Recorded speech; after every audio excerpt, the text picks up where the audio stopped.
दोस्तों, आपका एक बार फिर से स्वागत है हमारे YouTube चैनल फुल्ली इन्फॉर्मेशन में। आज हम आपको भगवान श्री कृष्ण के दिल से जुड़ा जगन्नाथ मंदिर के रहस्य के बारे में बताएंगे। कुछ साल पहले 2015 में 15 जून की रात 12 बजे उड़ीसा के पुरी के जगन्नाथ मंदिर में कुछ बहुत ही अजीब हुआ।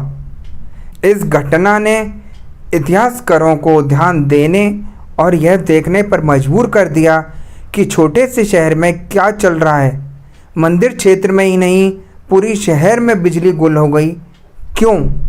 क्योंकि श्री कृष्ण का हृदय, जो श्री कृष्ण का हृदय है, जिसको हम दिल कहते हैं, जगन्नाथ मंदिर की मुख्य मूर्ति से हटाकर दूसरी मूर्ति में लगाया जा रहा था।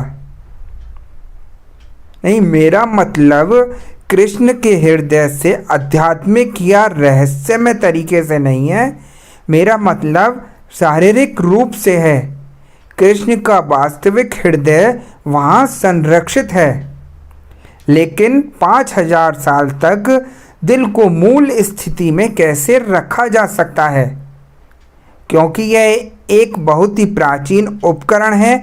यह मांस और मांसपेशियों से नहीं बना है और वहाँ के लोगों का कहना है यह एक शक्ति उत्पन्न कर सकता है। जैसा कि वहाँ के लोग बताते हैं कि यह प्रकाश के संपर्क में आते ही कंपन करना शुरू कर देता है। ना कि केवल सूर्य के प्रकाश से, किसी भी प्रकार के प्रकाश के संपर्क में आकर यह कंपन शुरू कर देता है। इस कारण बिजली बंद कर दी गई। जिन लोगों ने इस दिल को छुआ, उन्हें मोटे भारी दस्ताने पहनने पड़े और उन्हें यह सुनिश्चित करने के लिए आंखों पर पट्टी भी बांधनी पड़ी कि वे इसे ना देखें। बेशक यह सब अजीब लगता है, लेकिन यह सच है और हम बहुत उन्नत प्राचीन तकनीक के प्रमाण देख रहे होंगे। सबसे पहले कृष्ण की मृत्यु पर एक नज़र डालते हैं, जो अपने आप में एक रहस्य है। आज बहुत से लोग कृष्ण की मृत्यु के बारे में नहीं जानते हैं, लेकिन प्राचीन स्रोत स्पष्ट रूप से उनकी मृत्यु दर्ज करते हैं। लगभग 3102 ईसा पूर्व, लगभग 5000 साल पहले कृष्ण को एक जंगल में एक शिकारी ने मार डाला था। यह एक दुर्घटना थी, क्योंकि शिकारी एक हिरण को मारने की कोशिश कर रहा था। श्री कृष्ण की मृत्यु हो गई और उनके शरीर का दाह संस्कार कर दिया गया। इसे विधि पूर्वक जलाया गया, लेकिन भले ही श्री कृष्ण का शरीर जल गया था, उनका दिल बिल्कुल नहीं जला। यह बिना किसी क्षति के ठोस धातु की गांठ जैसा लग रहा था। शिकारी ने जब इस दिल को उठाया तो कांप उठा। यह मांस और रक्त से नहीं बना था। यह एक अजीब कृत्रिम सामग्री से बना था और मुझे संदेह है कि किसी प्रकार का विद्युत उपकरण है। इसके बारे में सोचो। आधुनिक पेसमेकर, कृत्रिम हृदय, यह सभी मूल रूप से विद्युत उपकरण हैं। याद रखें कि श्री कृष्ण इंसान नहीं थे, वे अलौकिक थे, वे एक भगवान थे। उनके समय में प्राचीन तकनीक के स्पष्ट प्रमाण हैं।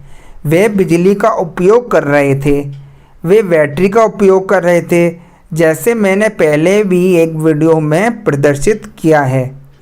वे आनुवांशिक संशोधन करने में सक्षम थे और कृष्ण के अपने भाई बलराम एक टेस्ट ट्यूब बेबी थे। यह प्राचीन भारतीय ग्रंथों में स्पष्ट रूप से लिखा गया है। तो शिकारी ने इस दिल को फिर से जलाने की कोशिश की, लेकिन दिल को जलाना नामुमकिन था और यह एक अजीब सी कंपन ध्वनि का उत्सर्जन करने लगा। तो शिकारी को एहसास हुआ कि यह एक विशेष उपकरण है, इसलिए उसने इस दिल को लिया और इसे बेचने की कोशिश की।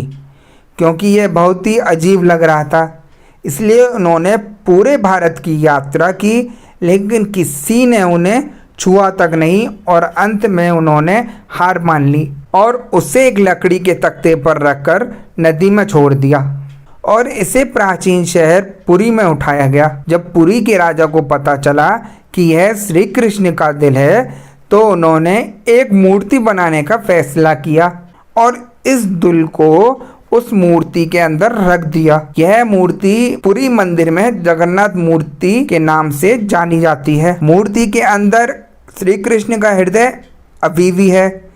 इस हृदय को ब्रह्म पदार्थ या दिव्य पदार्थ कहा जाता है, जिसका अर्थ है देवीय सामग्री।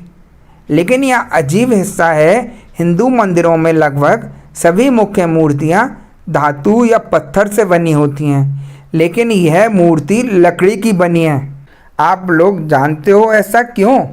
क्योंकि ऐसा कहा जाता है कि कृष्ण का हृदय आपको बिजली का झटका दे सकता है।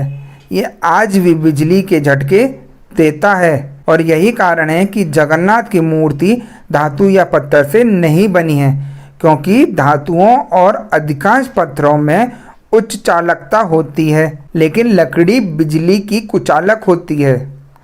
मूर्ति अपने आप में अविश्वसनीय रूप से अजीब लगती है। यह हिंदू देवी देवताओं के अधिकांश अन्य मूर्तियों से बहुत ही अलग है। इसमें बहुत कम अन्य विशेषताओं के साथ एक विशाल नेत्र गोलक हैं और यह एक विशाल मूर्ति है और जगन्नाथ का अर्थ है ब्रह्मांड का स्वामी। जो जगन्नाथ का अर्थ बताया गया है वो एक ब्रह्मांड का स्वामी बताया गया है। लकड़ी की मूर्ति के अंदर बीच में एक मुट्ठी के आकार का कक्ष होता है जिसमें हृदय होता है। कुछ और भी अजीब है, पुजारियों को हर 12 साल में पूरी मूर्ति बदलनी पड़ती है। उन्हें इस प्रतिमा को हटाना पड़ता है और उसकी जगह नई लकड़ी की मूर्ति बनाकर यहाँ रखना होता है। लेकिन ऐसा क्यों? क्योंकि जो पदार्थ उस दिल से निकलता है वह लकड़ी को नुकसान पहुँचाता है और मूर्ति को बहुत ही ज़्यादा कमज़ोर कर देता है और लकड़ी को नष्ट कर देता है। यह लकड़ी को कैसे नुकसान पहुंचाता है? लगभग 50 साल पहले कहा जाता है कि एक व्यक्ति ने वास्तव में इस दिल को देखा था और उसने बताया कि यह एक चांदी के तरल का रिसाव कर रहा था। यही वजह है कि प्रतिमाएं क्षतिग्रस्त हो जाती हैं और हर 12 साल में इन्हें बदलना पड़ता है। हम केवल यह मान सकते हैं कि डिवाइस में पारा या पारा सेल या ऐसा कुछ है। उन्होंने ऐसा दावा किया कि प्रकाश के संपर्क में आने पर हृदय वास्तव में चक्र की तरह घूमने लगा और उसने जोर से कंपन करना शुरू कर दिया। उन्होंने कहा कि यह अष्टधातु नामक मिश्रित धातु से बना है। अष्टधातु और अलग अलग धातु से बनी एक मिश्रित धातु है। इस खबर के फैलने के बाद एक नया नियम बनाया गया। जब इस दिल को संभाला जा रहा हो तो सभी की आंखों पर पट्टी बंदी होनी चाहिए ताकि कोई भी इसकी विशेषताओं को जनता के सामने उजागर ना कर सके। चश्मदीद गवाह का विवरण कितना दिलचस्प है। आयरन मैन और कृष्ण दोनों की छाती पर यह उपकरण है। घूमने वाली चीजों के साथ दोनों गोलाकार दिखते हैं और दोनों बिजली पैदा करते दिख रहे हैं। मुझे पता है कि आप सोच सकते हैं कि आर्किटेक्चर पूरी तरह से काल्पनिक है। दोस्तों, सवाल यह है कि यह अतीत भी था, ठीक है। मंदिर के अधिकारी आधिकारिक तौर पर इस बात से सहमत हैं कि वह इसे संभालने के लिए दस्ताने का इस्तेमाल करते हैं। यह मानते हैं कि यह उपकरण कोई आध्यात्मिक या दार्शनिक चीज़ नहीं है। यह एक वास्तविक भौतिक चीज़ है जिसे पुरानी मूर्ति से हटाकर नई मूर्ति के कक्ष के अंदर रखा जाना चाहिए।